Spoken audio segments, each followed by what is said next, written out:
6 de la mañana, 12 minutos, en tiempos difíciles, cuando a veces los colombianos pensamos que las cosas van mal, que las cosas están saliéndose de madre, que las cosas están dificultando mucho nuestro futuro. Hay gente que con optimismo trata de superar esos nubarrones que tenemos frente a la nariz para descubrir que más allá hay una posibilidad, hay un futuro, hay un norte, hay un punto de llegada para Colombia. Mensajes optimistas para un mundo en crisis. Ese mensaje, un mensaje de optimismo para un mundo en crisis, es el espíritu que anima el nuevo libro de un expresidente colombiano y premio Nobel de Paz que saludamos a esta hora en Caracol Radio. Expresidente Santos, muy buenos días. Muy buenos días, Gustavo.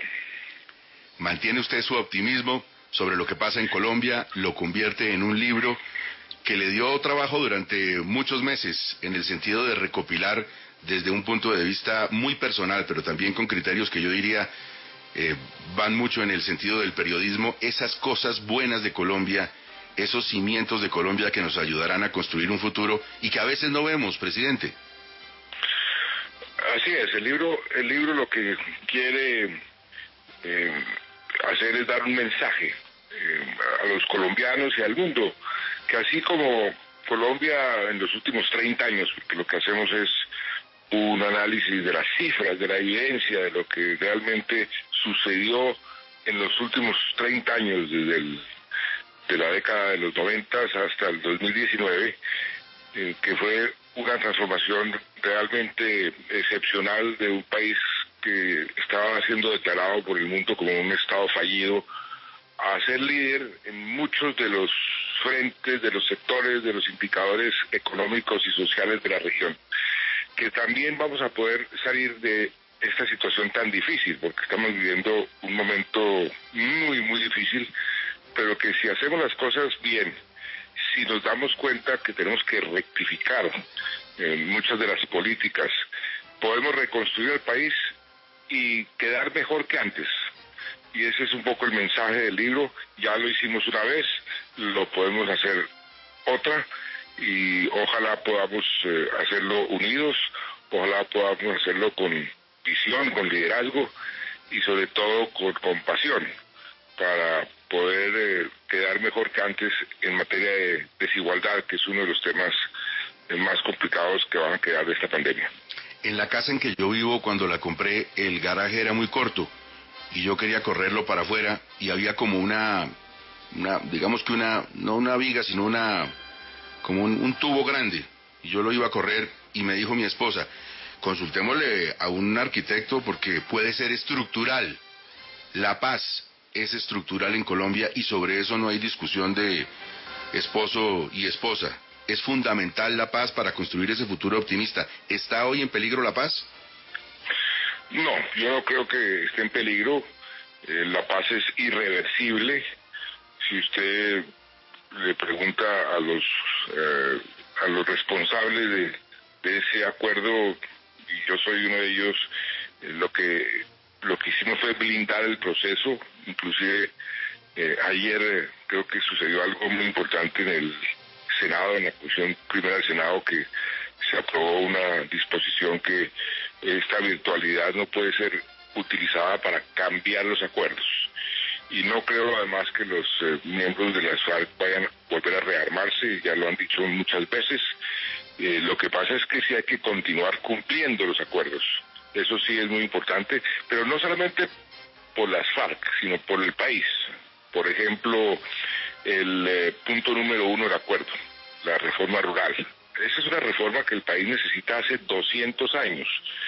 Somos el país con la distribución de la tierra más mala de todo el planeta, y ese es uno de los motivos y de las razones para el atraso en el campo.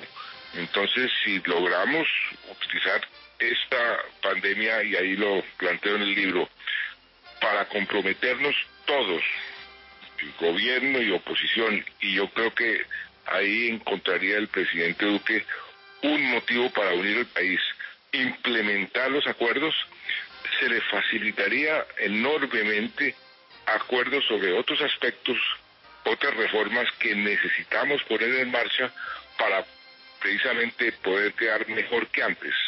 Reformas que tienen que ver con el medio ambiente, reformas que tienen que ver con la forma como vamos a salir de la pandemia. No podemos salir para quedar en lo mismo, no podemos salir de esta pandemia para seguir haciendo lo mismo, porque muchos de los problemas estructurales que tenemos en el país tenemos que corregirlos si realmente queremos aprovechar esta oportunidad. Otra parte fundamental para quienes vivieron todo este proceso en la estructura de la paz es la Jurisdicción Especial para la Paz, que hoy está en el ojo del huracán y en el centro de críticas de amplios sectores, en especial sectores cercanos al gobierno. ¿Cree usted que están atacando injustamente a la JEP? Pues mire, es un ataque, llamémoslo táctico.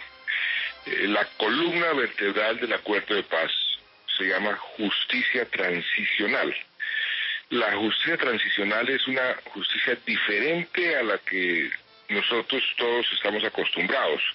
Es una justicia que precisamente se creó en un acuerdo que se llama el Estatuto de Roma para facilitar la paz en aquellos sitios donde haya conflicto interno.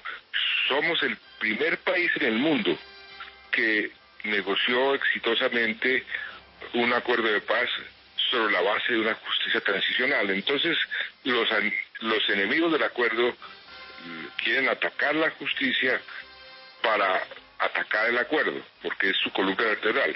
Pero ahí está la justicia como parte de nuestra Constitución, como parte de los acuerdos son irreversibles.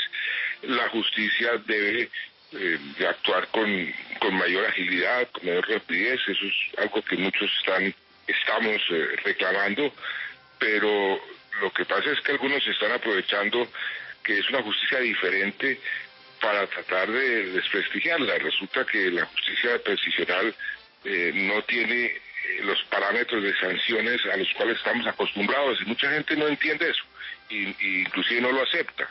¿Cómo así que a este guerrillero se le va a amnistiar si cometió estos delitos? Pues precisamente la justicia lo que dice es que o se le puede amnistiar o se le puede sancionar, pero se le puede castigar con otro tipo de sanciones, con otro tipo de castigos que no son necesariamente ir a la cárcel.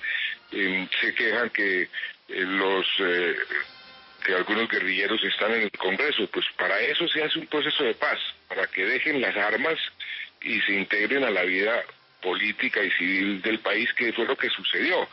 Entonces yo entiendo que mucha gente no le guste que miembros de las FARC estén en el Congreso, pero es un precio muy, muy pequeño para pagar por haber dejado las armas, y además dejaron las armas en un tiempo récord. Eso lo dice no Colombia, lo dice Naciones Unidas, que fue la que recibió las armas.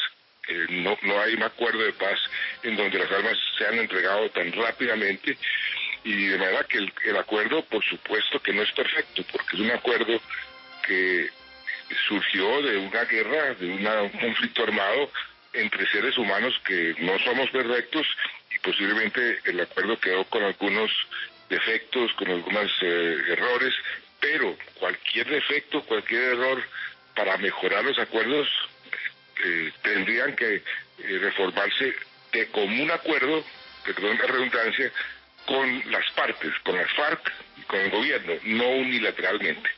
Pero la gente, a pesar de que muchos lo han querido criticar, ahí está trabajando, está recibiendo las versiones, está tratando en la medida de lo posible de ser lo más imparcial, y a veces se politizan estas discusiones, y eso hay que entenderlo, y hay que defender los acuerdos y defender los resultados.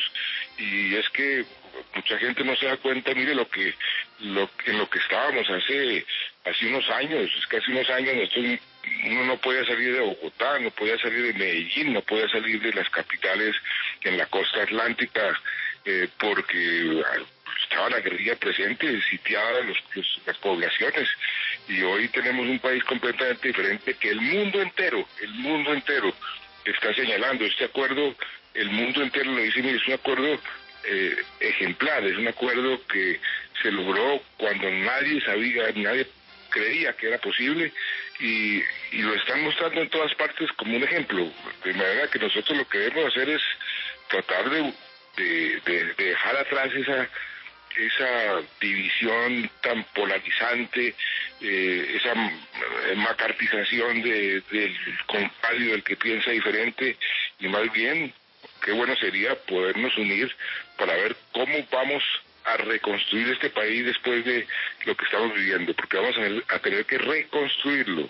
Lo que vamos a tener en materia de pobreza, de desigualdad, de quiebras de los pequeños empresarios, ahí tenemos que reconstruir el país. Qué bueno poderlo hacer en forma consensuada, con unos objetivos muy claros, una visión clara, poder tomar decisiones que nos permitan al final tener un país más justo, un país más equitativo, un país más sostenible. Este es un tema que yo subrayo mucho en el libro, la necesidad de irnos trasladando hacia una economía sostenible. Somos un país muy rico en materia de biodiversidad, que es el activo más importante que tenemos, porque es el activo que más va a subir de precio en el sentido de lo que el mundo necesita hacia el futuro. Usted está viendo lo que está pasando con el cambio climático, está viendo lo que está pasando en el mundo entero con todas las políticas de medio ambiente. Nosotros somos un país que lideramos en muchos frentes esa discusión a nivel mundial. Lo podríamos seguir haciendo, pero tenemos también que unirnos y tratar de poner en marcha políticas que realmente sean coherentes con esa posición.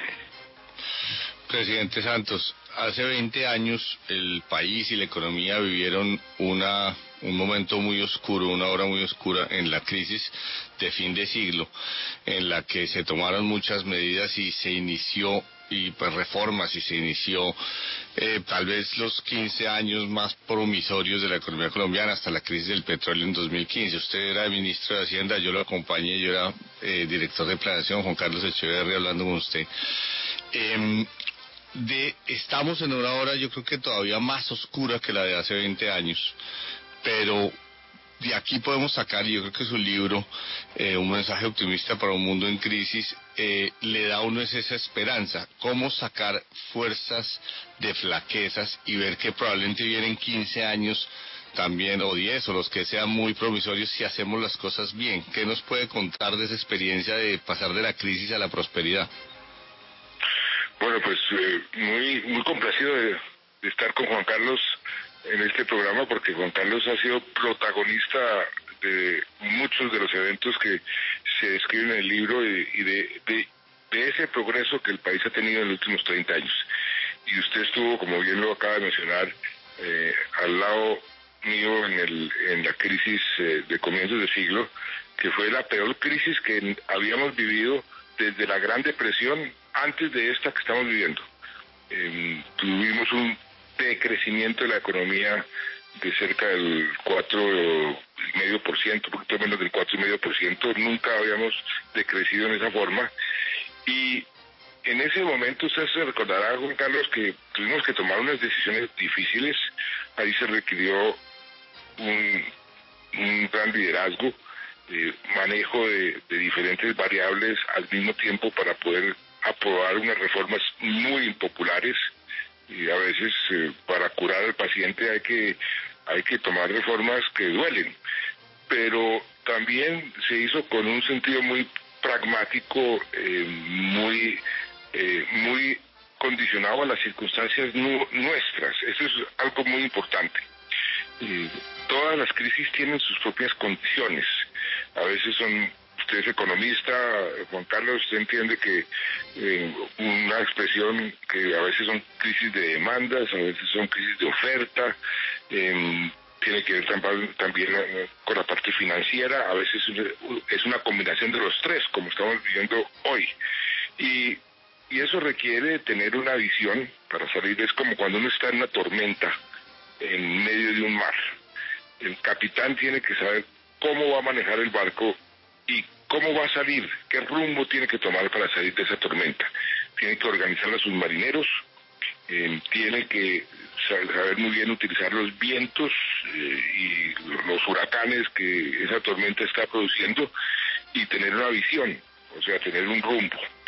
Y cuando uno tiene un rumbo y tiene liderazgo, entonces aprovecha las tormentas para poder salir de ellas y avanzar más en el destino que uno quiere conseguir.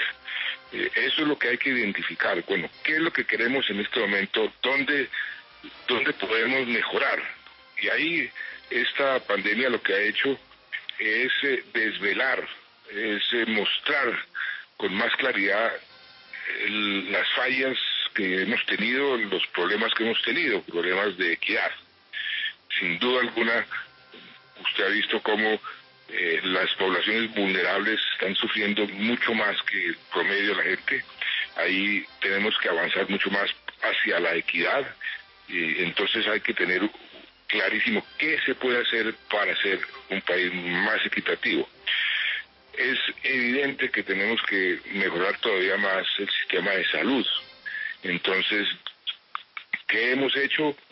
Ya tenemos la salud como un derecho fundamental, que fue un paso importantísimo. Los colombianos tenemos casi todos acceso a los sistemas de salud, pero los sistemas no son lo suficientemente efectivos y eficientes. Ahí tenemos que hacer una labor. ¿Cómo vamos a reconstruir la economía para que sea una economía verde? Y ahí yo quiero insistir en eso muchísimo, porque ese va a ser el gran desafío, no de Colombia, del mundo entero. ¿Cómo salimos de esta pandemia fortalecidos para enfrentar un problema muchísimo mayor que esta pandemia, que es el problema del cambio climático? Entonces, ¿cómo hacemos para resistirnos, por ejemplo, a volver, como que quieren algunos, a montar plantas de carbón, o es decir, producir energía sucia, y más bien montar plantas de energía alternativa, de energía limpia? Yo sé que eso muchas veces requiere tomar decisiones difíciles, porque lo fácil en este momento es volver a lo mismo que estábamos haciendo antes. Pero si tenemos la imaginación y el liderazgo de hacer las cosas diferentes, entonces vamos a quedar mucho mejor que antes. Y si podemos volver a construir una senda de crecimiento y de desarrollo sobre bases mucho más sólidas, más sostenibles, ganaríamos muchísimo. Y hay un tema, Juan Carlos, que a usted le va a gustar mucho, que yo lo menciono ahí, pero que cada vez es más importante. Cuando uno ve el mundo entero, y Colombia no es una excepción, y ve el progreso que hemos tenido en estos 30 años, pero al mismo tiempo, y el libro lo menciona, a finales del año pasado, estábamos viendo en el mundo entero unas protestas enormes en todas partes. Uno de los países más sorprendentes en ese sentido fue Chile. La gente se preguntaba, me preguntaban a mí, bueno, a ver, si Chile ha sido el ejemplo de progreso en América Latina, el país con los mejores indicadores, ¿por qué esa cantidad de gente está saliendo a las calles a protestar? Y ahí surge una discusión muy interesante y muy importante, donde nosotros también podríamos aprovechar esa oportunidad. ¿No será que estamos midiendo mal lo que nosotros llamamos el progreso? ¿No será que esos indicadores que aparecen en el libro, que hemos utilizado durante las últimas décadas, inclusive en el último medio siglo, desde la Gran Depresión, como los indicadores de crecimiento y de progreso, ¿no será que están equivocados? Y cuando se pone uno a analizar eso, la respuesta es sí. Resulta que ese gran indicador que usábamos todos en el mundo entero, el ingreso per cápita, depende de algo que se llama el Producto Nacional Bruto, el PIB, el Producto Interno Bruto.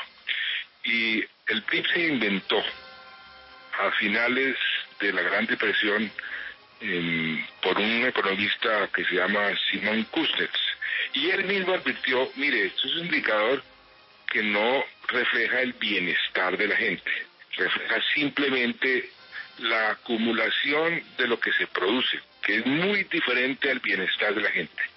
Pero el mundo, todos los organismos multilaterales comenzaron a usar el PIB como la Biblia, y ese era el indicador, y entonces los países les iba bien si había un crecimiento del PIB, y les iba mal si había un decrecimiento del PIB, y se volvió el indicador del progreso. Resulta que el PIB no mide cosas básicas para cualquier ser humano, para cualquier familia, como por ejemplo, no mide la equidad. Usted cómo está en relación con otra gente, no mide su acceso a la salud, no mide la calidad de la educación, no mide lo que el país está haciendo en materia de medio ambiente. ¿Usted está destruyendo el futuro o está construyendo para tener un mejor futuro? Nada de eso lo mide el PIB. Entonces hay ya una ola de discusiones en torno a ese tema. La OECD misma está discutiendo eso, muchos economistas, hay unos artículos por todos lados de los premios Nobel de Economía, como Amartya Sen, como Stiglitz, como Krugman, que están diciendo, mire, este es una oportunidad de oro para revisar de fondo lo que nosotros llamamos progreso, que es lo mismo que nosotros colombianos aplicamos hace 10 años con la pobreza. Y eso fue precisamente una idea de uno de esos premios Nobel de Amartya Sen, cuando Colombia fue pionera en la aplicación de lo que llaman la pobreza multidimensional. ¿Y qué se hizo ahí? Mire, usted no puede medir la pobreza simplemente por cuánto gana.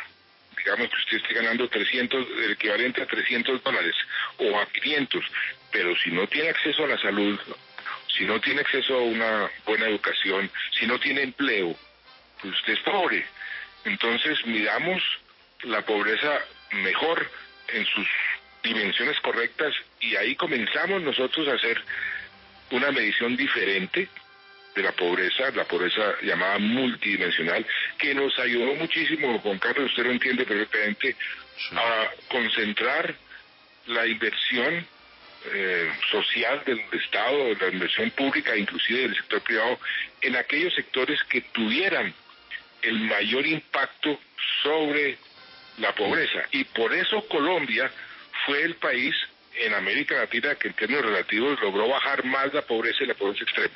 Entonces, si hacemos eso con los demás indicadores, ahí podríamos también encontrar un gran tema de unir el país e inventarnos un indicador nuevo, y cada país puede inventarse su nuevo indicador de una forma democrática, priorizando lo que más necesita. Por ejemplo, Colombia. En este momento Colombia tiene los peores indicadores de desempleo de todos los países de la OECD y de toda América Latina. Ayer salieron las cifras nuevas.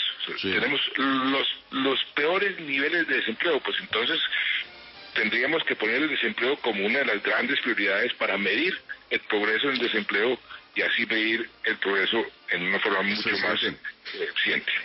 Usted hablaba hace un momento de que a nuestros liderazgos se les está dificultando encontrar el rumbo y saber aprovechar los vientos. ¿Le está pasando eso al presidente Duque?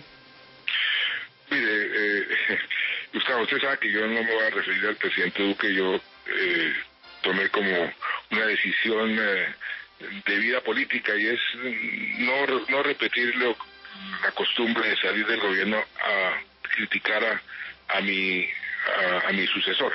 Lo que sí le puedo decir, y lo hice en el libro en términos generales, y que le caiga el guante al que se lo chante, es que el liderazgo, primero, no hay liderazgo en el mundo, ni en América Latina, no hay. Y lo hemos visto, y parte de esa pandemia lo que nos ha mostrado es esa gran falta de liderazgo, que uno en manos de Trump o de Bolsonaro en América Latina, o de López Obrador, o en manos de Boris Johnson, eso es muy triste, y mire los resultados que estos han tenido. Y lo que yo digo en el libro es: se requiere un nuevo tipo de liderazgo. Y mire lo curioso, los países que más efectivos han sido en la guerra contra este virus, en el manejo de esta pandemia, han sido los países liderados por mujeres. Usted coge a Alemania, Angela Merkel, usted coge a Noruega, a Nueva Zelanda, Usted coge a Taiwán, a Islandia, a Finlandia, esos países que han sido los que mejor han manejado la pandemia, todos han sido liderados por mujeres. Entonces uno comienza a decir, bueno, ¿qué tipo de liderazgo han tenido esas mujeres diferentes al liderazgo que ha utilizado Trump o Bolsonaro o López Obrador o el de Filipinas o el de Hungría, que les ha ido tan mal en el manejo de la pandemia? Entonces uno comienza a ver diferencias. Primero, honestidad, decir la verdad. Lo que hizo la señora Merkel al comienzo de la pandemia fue algo realmente excepcional. Salió, y ella nunca sale a la televisión, salió a la televisión a decirle a todos los alemanes, mire, no nos equivoquemos, el 70% de los alemanes tarde o temprano serán infectados por este virus. Y a partir de esa realidad vamos a comenzar a manejar este problema. En otros países comenzaron a decir, no, todo va muy bien, nosotros estamos mejor que los demás, estamos tranquilos, y dejaron que el virus comenzara a crecer. Otro aspecto muy importante del liderazgo de las mujeres que se ha visto en esta pandemia es una combinación de empatía y compasión. La intervención de la primera ministra de Nueva Zelanda el 8 de marzo, cuando unió al país todo en torno a ella para decir, vamos todos a tomar las decisiones en forma responsable, generó una credibilidad en ella, que eso es muy importante en este tipo de situaciones, y además mostró una empatía y una compasión, es decir, realmente se sentía genuinamente afectada por lo que estaba pasando, entonces la gente le creyó y por eso todas las medidas que se tomaron resultaron efectivas.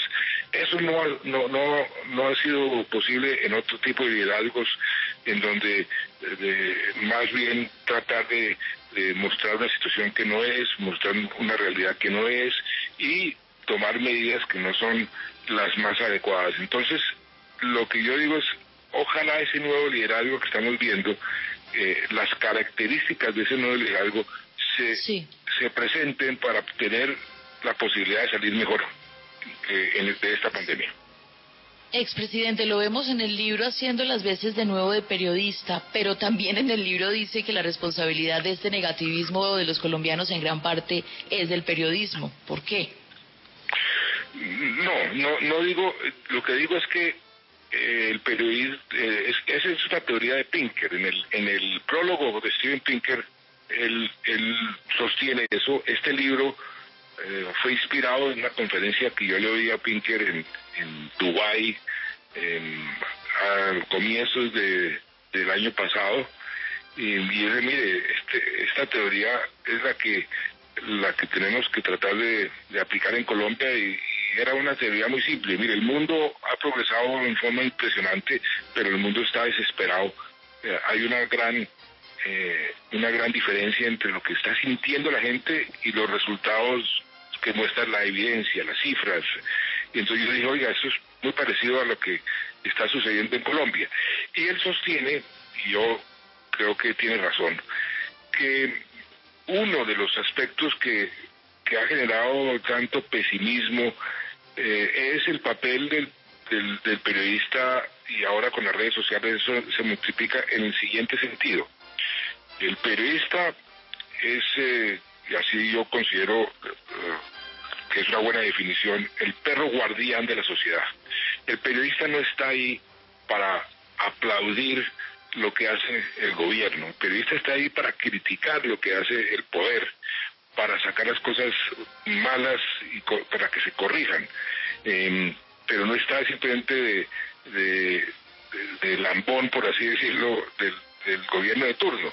Entonces, hay en el periodismo en general un sesgo negativista, y los acontecimientos que son noticia son acontecimientos que aparecen de un día para otro, que son acontecimientos que hacen noticia. Entonces, un huracán pues hace noticia, una crisis financiera hace noticia, y eso aparece de un día para otro. En cambio, las cosas buenas, el progreso en materia de lucha contra la pobreza o en materia de salud, de educación, es un progreso lento, que es una gota cada día, entonces eso no es noticia. Entonces hay un sesgo negativista en el periodismo en general, con el cual yo lo apliqué. Yo cuando fui periodista durante muchos años, porque era mi trabajo, era mi responsabilidad, no es una crítica al periodismo, es un hecho, eso es parte de la evidencia de lo que estamos viviendo.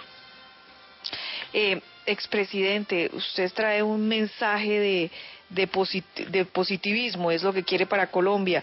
Positivo sería que muchos de nuestros líderes arreglaran sus diferencias, que el país dejara de estar dividido entre varias posiciones. ¿Existe alguna posibilidad, por ejemplo, de una reconciliación suya con el expresidente Uribe? Pues mire, yo lo he dicho muchas veces, por supuesto que sí. Yo he estado dispuesto a hacerlo y por el bien del país en muchísimas ocasiones. Yo no fui el que peleé. Yo no fui el que le busqué camorra, como dicen, de manera que yo sí estoy más que dispuesto. Y mire lo curioso, y Juan Carlos entenderá eso también. Ustedes se acuerdan los 3 huevitos de Uribe, era la base de su gobierno.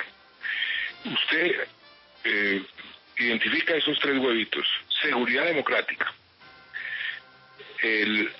cohesión social y confianza inversionista. Y los indicadores de esta última década, del año 2010 al año 2019, en esos 3 temas nunca el país había progresado tanto. En materia de seguridad nunca había progresado tanto como en esta última década del 2000 al 2019. En materia de inversión social, de progreso social, inclusive de equidad, de pobreza extrema, en lo que llama Uribe cohesión social, nunca habíamos progresado tanto. Y en materia de confianza inversionista, ¿cuántos inversionistas extranjeros vinieron a Colombia a invertir? Ahí están las cifras. Yo no me las estoy inventando, porque buena parte del libro lo que muestra son cifras, es evidencia, son cifras incontrovertibles. Entonces, ese moto de traidor que a mí me pusieron, pues no se compagina con lo que se hizo, porque yo, y ese es un mensaje del libro, estoy convencido que lo que hay que hacer es construir sobre lo construido, no llegar, ha sido un defecto de todos los latinoamericanos, de llegar con lo que llaman el complejo de Adán. Yo tengo que hacer todo nuevo, lo que viene de atrás nada funcionó, y eso a América Latina le ha costado mucho, a Colombia le ha costado mucho, de manera que por mi lado yo estaría muy feliz de poder tener acuerdos sobre cosas fundamentales, e inclusive en el libro lo menciono.